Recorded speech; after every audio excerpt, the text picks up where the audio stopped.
देशात महागाईचा सर्वसामान्यांना आता अधिकच फटका बसणार आहे, कारण की पेट्रोलच्या दरामध्ये 3 रुपयांनी वाढ करण्यात आली आहे। रोजच हे दर जे आहे ते बदलत असतात। आजच्यानुसार पुण्यात पेट्रोलचे दर जे आहे ते 107 रुपये प्रति लिटर आहे, तर डिझेलचा दर जो आहे तो 93 रुपये प्रति लिटर आहे।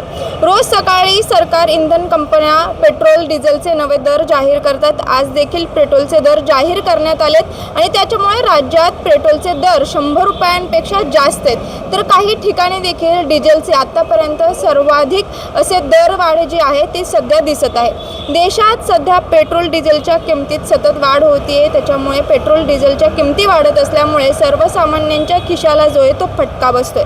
आंतरराष्ट्रीय बाजारात कच्च्या तेलाच्या किमती वाढताना दिसत आहेत, त्याचाच परिणाम भारतातील इंधनाच्या दरावर होताना दिसतोय।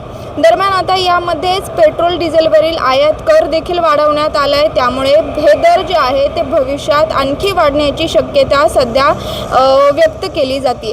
केंद्र सरकारने पेट्रोलच्या निर्यातीवर प्रति लिटर 3 रुपयांना अतिरिक्त नफा कर लावलाय। हा इंधन कंपन्यांसाठी मोठा झटका असेल। याचाच अर्थ की पेट्रोलियम कंपन्यांना पेट्रोल निर्यात केले तर त्यावरील नफ्यावर सरकारला 3 रुपये कर जो आहे तो भरावा लागणार आहे। एकंदरीतच बघायला गेलं तर इराण, इस्रायल आणि अमेरिकेच्या युद्धाचे पडसाद जे आहेत ते आता सर्वसामान्यांच्या खिशापर्यंत किंवा त्यांच्या चुलीपर्यंत पोहोचल्याचं आपल्याला पाहायला मिळतं।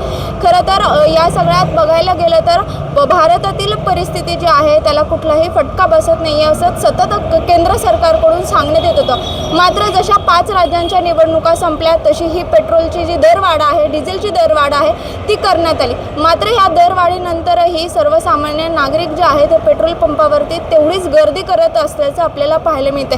शांततेत का होईना पण मनात त्यांचा संताप नक्कीच आहे, कारण की त्यांच्याकडे पेट्रोल किंवा डिझेल भरण्याच्या व्यतिरिक्त दुसरा कुठला पर्याय नाही आहे। पुण्यातील सार्वजनिक वाहतूक व्यवस्था जी आहे ते तेवढी सक्षम नाही आहे। मेट्रो देखील अनेक भागात गेलेली नाही आहे, त्याच्यामुळे सर्वसामान्य नागरिकांना 2 व्हीलर असेल, 4 व्हीलर असेल ते वापरणं भागच आहे। त्याच्यामुळे एकंदरीत दरवाढ झाली तरी तेवढीच गर्दी जी आहे ती पेट्रोल पंपावरती दिसत आहे। मात्र या सगळ्यामुळे सर्वसामान्यांच्या आजचं जे आर्थिक बजेट आहे ते मात्र कोलमडताना आपल्याला पाहायला मिळते।